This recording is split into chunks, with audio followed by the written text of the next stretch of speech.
This is Manish. Welcome to sir classes. Subscribe करें sir classes को, press करें bell icon को ताकि सही समय पर आपको वीडियो मिल सके। आज की इस वीडियो में बात करूंगा रोल ऑफ लैंग्वेज के बारे में, जो कैसे एक लिंग्विस्टिक बैकग्राउंड वाले स्टूडेंट और नॉन लिंग्विस्टिक वाले बैकग्राउंड वाले स्टूडेंट जो होते हैं क्लास को इन्फ्लुएंस करते हैं। इस सारे पॉइंट को इसमें डिस्कस करेंगे। रोल ऑफ लैंग्वेज क्या होती है। ये जो वीडियो है UPTET, B Ed, CTET, STET, KVS, UPTET, NVS, जितने भी टीचिंग सारे एग्जाम्स होते हैं उसके लिए काफ़ी इंपॉर्टेंट है। तो आपको मैं इस वीडियो में कंप्लीट नोट्स इजी एक्सप्लेनेशन के साथ प्रोवाइड कर रहा हूं। तो बिना डिले के इस वीडियो को स्टार्ट करते हैं। फ्रेंड्स, आज की इस वीडियो में बात करूंगा रोल ऑफ लैंग्वेज की।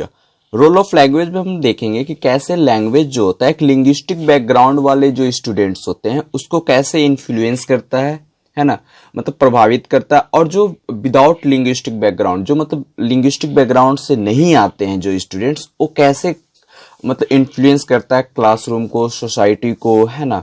ये सारे चीजों को हम लोग टॉपिक को डिस्कस करेंगे। क्या रोल होता है लैंग्वेज की, है ना, रोल ऑफ लैंग्वेज क्या होती है ना, उसकी इम्पोर्टेंसी क्या है ना, क्लासरूम एज उस क्या क्या टेक्निक यूज करेंगे, कितने टाइप्स का लैंग्वेज होते हैं, है ना, क्लासरूम में ऐसा कौन कौन सा एक्टिविटी करवाएंगे जिससे जो लिंग्विस्टिक और नॉन लिंग्विस्टिक वाले जो स्टूडेंट्स होते हैं बैकग्राउंड वाले, वो कैसे दोनों एक साथ मतलब रहकर सीख सकते हैं चीजों को। इस सारे टॉपिक को हम इसमें डिस्कस करेंगे। तो आप मेरे चैनल के साथ बने रहो, और मेरे चैनल को अगर सब्सक्राइब आप लोगों ने ना किया हो तो आप सब्सक्राइब भी कर लो, ठीक है ना। और दोस्तों के साथ ज्यादा से ज्यादा आप शेयर करो दोस्तों, और लाइक तो बनती है आपके तरफ से एक। तो वीडियो को स्टार्ट करते हैं, ठीक है। तो सबसे पहले हम लोग जानते हैं लैंग्वेज। लैंग्वेज जो होती है एक मतलब कहते हैं कि ये जो लैंग्वेज है ना, ये लैटिन वर्ड से आया, लैटिन लिंगुआ वर्ड से आया, जिसका मतलब होता है प्रोड्यूस विथ टंग, मतलब which is the produced with tongue, यानी कह सकते हैं कि जो जीभ के द्वारा कोई साउंड प्रोड्यूस्ड होता है। लैंग्वेज इज बेसिकली स्पीच, ये क्या है, एक बेसिकली स्पीच को कहते हैं। राइटिंग इज द ग्राफिकल, है ना, रिप्रेजेंटेशन ऑफ स्पीच। जो राइटिंग होता है it is a graphical representation. Many language exist only in the spoken form. बहुत सारे ऐसे लैंग्वेज है जो आपका स्पोकन फॉर्म में ही सिर्फ आपका एग्जिस्ट करता है, अवेलेबल है। They do not have the written form, उसका रिटन फॉर्म नहीं है। बहुत सारे लैंग्वेज का सिर्फ स्पोकन फॉर्म है, उसकी रिटन फॉर्म नहीं मिलती है। दूसरा आते हैं, language is the ability to acquire. Language जो है एक ability to acquire and use complex system of communication, particularly human ability to do so. Language एक ऐसी चीज है जिससे आप बहुत सारे चीजों को समझ सकते हो, एक्वायर कर सकते हो। कॉम्प्लेक्स कम्युनिकेशन को मतलब सिंपल में आप क्या कर सकते हो, चेंज कर सकते हो, मतलब ये सारी चीजें जो होती है लैंग्वेज से आप सल्टा सकते हो। Language is a set of human habit. Language क्या है, ये सारी डिफिनेशन में बता रहा हूँ। लैंग्वेज जो है it is the set of human habit, a purpose which to give expression to thought and feelings and specially to impart them other. इस किसके द्वारा, ओ जेस पर्सन के द्वारा कहा गया है। उसके बाद देखते हैं कि नेक्स्ट जो स्वीट के द्वारा क्या कहा गया है। Language is the expression of idea. Language क्या, expression of idea by means which speech, sound और combined into words. Word are combined into sentence. जो वर्ड होते हैं it is the combined sentence बनाते हैं। फिर combination of sentence give answer and ideas and thought. तो फिर वो जो कॉम्बिनेशन ऑफ सेंटेंस होता है वो फिर हमें आंसर देता है, एक नई आइडियाज देती है ना, आंसर देता है, बहुत सारी चीजें निकल के आती है स्वीट के अनुसार। अब रोल ऑफ लैंग्वेज क्या होता है देख लेते हैं। रोल ऑफ लैंग्वेज में फर्स्ट पॉइंट जो है कि जो लैंग्वेज का रोल काफी इंपॉर्टेंट होता है। We can not imagine a society, है ना, लैंग्वेज के बिना आप इमेजिन नहीं कर सकते हो सोसाइटी को, है ना, without language. Language is the basics human progress. Human का अगर प्रोग्रेस देखा जाए तो लैंग्वेज, अगर लैंग्वेज जानता है, बोलता है बंदा, कोई भी स्टूडेंट्स का, कोई भी ह्यूमन बींग्स अगर लैंग्वेज बोलना सही से जानता है तो उसकी प्रोग्रेस जो होगी काफी तेजी से होगी, अच्छी होगी। It is a life support system of human culture. Language is the basics tool of civilization. तो सिविलाइजेशन को क्रिएट करने में लैंग्वेज बेसिक्स टूल का इंपॉर्टेंट रोल प्ले करता है। Without it we can not, civilization could hardly even have began and certainty could never. आप कोई भी हड़प्पन सिविलाइजेशन देख लो, मोहनजोदड़ो सिविलाइजेशन देख लो, है ना, तो ये सारे जो है ना, लैंग्वेज की वजह से हम लोग जान सके कि क्या क्या चीजें थी, लिखा हुआ जो आर्ट थे, पेंट थे, सारे चीजों को देखकर समझे, हम लोग जल्दी समझ पाते हैं ना। और नहीं जहां पर लैंग्वेज हम लोग मिला तो वो तो सारे चीजें, बहुत सारे हड़प्पन सिविलाइजेशन में ऐसे ऐसे स्क्रिप्ट मिले जो अभी तक नहीं पढ़े जाते हैं, तो फिर भी समझने की कोशिश किया जा रहा है। तो ये सारे चीजें डिपेंड करता है, अगर लैंग्वेज से हम लोग जल्दी सीखते हैं कुछ, अगर कम्युनिकेट जल्दी होता है, ठीक है। लैंग्वेज जो होता है is a social and we constantly we involve in the process of social interaction which makes it possible in the hand of good teacher, है ना। Teaching of any language is very interesting activity. Teaching of any language is very interesting activity. तो ये क्या है, language a vehicle of thought है। Okay, language is a vehicle of thought. कैसे? Language is the vehicle of our thought, we think through language, है ना। Language के द्वारा हम लोग सोच सकते हैं, उसको एक्सप्रेस कर सकते हैं, शेयर कर सकते हैं अपने आइडिया, है ना। इसी को हम लोग क्या बोलते हैं, व्हीकल ऑफ थॉट। और मीडियम ऑफ एक्सप्रेशन बोलते हैं। वी कैन सी डैट कि language is the medium of expression, है ना।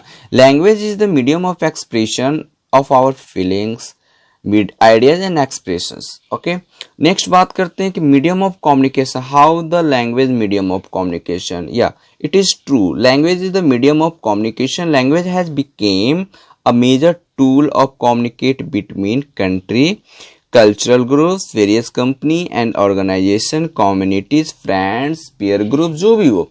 तो ये टूल्स हो कम्युनिकेशन होगा कि आप मान लेते हैं कि आपको साउथ इंडिया में जाना, तो आपको लैंग्वेज अगर इंग्लिश आती है तो आप अच्छे से कम्युनिकेट कर सकते हो। आप अदर कंट्री जाते हो, वहाँ भी अगर लैंग्वेज आती है इंग्लिश लैंग्वेज, तो आप अच्छे से कम्युनिकेट, यानी it is the medium of communication. Okay, चाहे वो फ्रेंड सर्किल में हो, चाहे इंटरनेशनल सिस्टम हो। मोरल डेवलपमेंट की बात करते हैं, तो moral development, how the language improve our moral development. The process begins when the child is about 8 month. जब बच्चा 18 महीने का होता है तो the child learn right and wrong by listening, है ना। बच्चे सीखने लगते हैं, जो सुनते हैं उससे सीखते हैं। इसका मतलब हो गया कि वॉट हिज पेरेंट और other adult authority tell him, उन्हें क्या कह रहे हैं वो चीजों को समझता है। डांटता है तो बैठ जाता है, रोने लगता है, या जो भी मानता है, बातों को समझाया जाता है तो समझता है, उसमें अंडरस्टैंडिंग डेवलप होता है। तो किसके थ्रू? लैंग्वेज के थ्रू। नेक्स्ट है developing and grooming one personality, human development process, child growth, है ना। Learning language directly related emotional development. Next basics of education है, language is the basics of all education, reading, writing and arithmetic, all the best. यानी सभी, सिर्फ language English और हिंदी के लिए जरूरी नहीं है, लैंग्वेज पेपर के लिए जरूरी है, ये सारे सब्जेक्ट के लिए जरूरी है। मैथ में अगर अच्छे से आप मान लेते हो, लीनियर इक्वेशन का ही चैप्टर ले लो, अगर उसकी लैंग्वेज को अच्छे से समझोगे नहीं, तब तक आप अच्छे से उस टॉपिक को बना नहीं पाएंगे। इसलिए लैंग्वेज मैथ के साथ ही साथ हिस्ट्री भी जान में जरूरी हो जाती है ना। सिविक्स, फिजिक्स, जितने सारे चीजें होते हैं उसमें लैंग्वेज इंपॉर्टेंट रोल प्ले करता है। It is not only important role play in Hindi and English, it is also very important role play in every all subject. Okay, next, language is the medium of literature. ठीक है, ये medium of literature है। तो language thus helps to read literature, understand and appreciate the work to great writer and poets, growth of civilization and development of peace. अब हम बात करते हैं the classroom as a space for language. मतलब अब classroom एक ऐसा जगह होता है, जैसे सबके लिए एक जगह होती है, जैसे इंटरटेन करने के लिए, खेलने के लिए प्लेग्राउंड होता है, उसी तरीके से हमारा जो स्कूल का क्लासरूम होता है वो एक ऐसी स्पेस है जहां पर हम लोग डिस्कस कर सकते हैं, बात इंटरेक्ट हो सकते हैं। कैसे? Learning take place the classroom through interaction. जैसे हम इंटरेक्ट करते हैं तो बहुत सारे चीजें इंटरेक्शन से सीखते हैं, स्टूडेंट से, टीचर्स और जो मतलब प्यूपिल्स का जो इंटरेक्शन होते हैं, वो सारे चीजें जो होते हैं हमें नए नए लैंग्वेज को सिखाते हैं, कम्युनिकेट करते हैं एक दूसरे। Language that we use the classroom play very important determining the class, discuss through which the learner engage with the syllabus and material. तो मटेरियल से रिलेटेड, सिलेबस से रिलेटेड, टॉपिक से रिलेटेड हम लोग क्या करते हैं, डिस्कस करते हैं। It is the very useful space, यानी it is the very important space. मतलब किसके बारे में बोल रहा हूँ, क्लासरूम। क्लासरूम जो होता है लर्निंग ऑफ लैंग्वेज का जो होता है उसमें इंपॉर्टेंट रोल प्ले करता है। इसको आगे देखते हैं। यानी हम कह सकते हैं कि टीचिंग जो होती है कि is a interactive act, okay, और in the classroom communicative between the teacher and pupils go and constantly initiatory or responsive act. This communication is called interaction, and teachers can improve their professional practice and closer understanding classroom discourse, especially by focusing on the complex relationship between language interactions and learning. तो classroom में बहुत सारे अलग अलग linguistic background से लोग आते हैं, तो वहाँ पर टीचर्स जो होता है एक मतलब उस सारे लिंग्विस्टिक बैकग्राउंड को बच्चों को एक स्टैंडर्ड लैंग्वेज में समझाने की कोशिश करते हैं, इंटरेक्ट करते हैं। तो क्लासरूम जो होता है, जो क्लासरूम इन्वायरमेंट जो it is the provide opportunity किसको, both teacher and pupil, student दोनों को, यानी टीचर्स को भी इन्वायरमेंट प्रोवाइड करती है, अपॉर्चुनिटी देती है अपने मतलब चीज़ों को डेवलप करने में, इंटरेक्शन को डेवलप करने में, है ना, और बच्चों को तो देती ही है साथ में। तो ये सारी चीज़ें जो होती है ना क्लासरूम, आप जानते हो ये जो मैं इतने सारे जो आप लोग के लिए नोट्स बना रखा है इसको आप लिख लेना, वीडियो को पॉज करके मैं आपको समझा दे रहा हूँ, ठीक है। यहाँ पर बात आ रही है कि ये लाइन कि when student listen to the teacher, जब टीचर्स की बात जब स्टूडेंट सुनते हैं तो instruction and explanation then they express their view. पहले टीचर्स की व्यू सुनते हैं, फिर अपना व्यू रखते हैं, क्रॉस क्वेश्चनिंग होती है, जो टास्क टीचर देते हैं उससे भी सीखते हैं बच्चे। तो ये सारी चीज़ों को, एक्टिविटी को मिलाकर मतलब कह सकते हैं कि जो क्लासरूम जो मतलब प्लेस होती है काफ़ी इम्पॉर्टेंट हो जाता है लैंग्वेज को डेवलप करने में। अब हम अकॉर्डिंग टू वैन लियर के अनुसार देख लेते हैं कि 1988 में इन्होंने लैंग्वेज को 4 टाइप्स बताया, सेकेंड लैंग्वेज को 4 टाइप्स बताया क्लासरूम इंटरेक्शन में। सेकेंड लैंग्वेज बोले तो जो मदर टंग हो गया, फर्स्ट लैंग्वेज, और सेकेंड लैंग्वेज जो हम लोग यूज करते हैं अपने कंट्री में। थर्ड लैंग्वेज कुछ भी हो सकता है ना। थर्ड लैंग्वेज ऐसा नहीं कि सिर्फ इंग्लिश ही होगा, आपका फ्रेंच भी हो सकता है। मतलब कह सकते हैं कि आप जिस एरिया में रहते हो उस एरिया को कम्युनिकेट करने के लिए आपको थर्ड लैंग्वेज की जरूरत है। मान लेते चलो आप ऐसे समझो, तमिलनाडु में आप हो तो तमिलनाडु में आप हिंदी जानते हो, मतलब मदर टंग जान रहे हो, फिर सेकेंड लैंग्वेज आपको इंग्लिश आनी चाहिए, ठीक है। तो वहाँ इंग्लिश सेकेंड लैंग्वेज हो गई या फर्स्ट लैंग्वेज तमिल हो गई। वो अगर बंदा अगर बिहार में आता है, चाहे दिल्ली में आता है, तो उससे क्या थर्ड लैंग्वेज की जरूरत होती है। तो थर्ड लैंग्वेज वहाँ पर उसके लिए क्या हो जाएगी, हिंदी हो जाएगी। तो हिंदी से वो कम्युनिकेट करने की कोशिश करेगा दिल्ली में। तो third language is not English. Third language क्या हो सकता है, कुछ भी हो सकती है, इंग्लिश, फ्रेंच, हिंदी, यानी, ठीक है। तो यहाँ पर उन्होंने वैन लियर ने क्या कहा कि 4 टाइप्स ऑफ सेकेंड लैंग्वेज के बाद पहला जो बताया, the first which call less topic orientation और लेस एक्टिविटी ओरिएंटेशन। इसमें उन्होंने बताया कि जो लेस टॉपिक ओरिएंटेशन और लेस, इसमें क्या होता है कि the list structure allowing the most freedom for self expression. तो इसमें जो होता है कि इसमें जो स्ट्रक्चर जो होता है काफ़ी कम होती है, अलाउइंग द मोस्ट फ्रीडम, है ना, फॉर सेल्फ, अपने एक्सप्रेशन को अलाउ करता है ज़्यादा, मतलब आप एक्सप्रेस करने के लिए फ्रीडम दी जाती है, ठीक है। उसके बाद नेक्स्ट बात इन्होंने बोला वैन लियर ने कि second is the more topic orientation less activity oriented. इसका मतलब which is the typical of the type of interaction that occurs when information is provide in instruction or lecture. The interaction is one way and involve little space of exchange idea or opinion.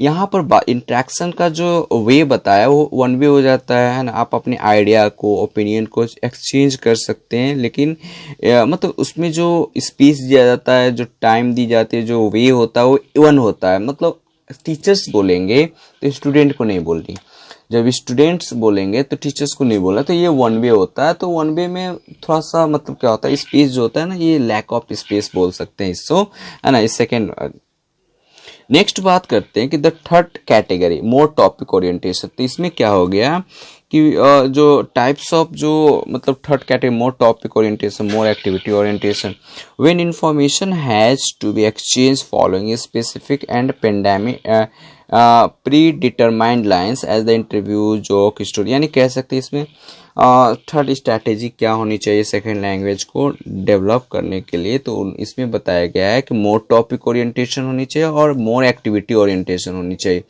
इसमें यही कहा गया है कि आप मान लेते हैं कि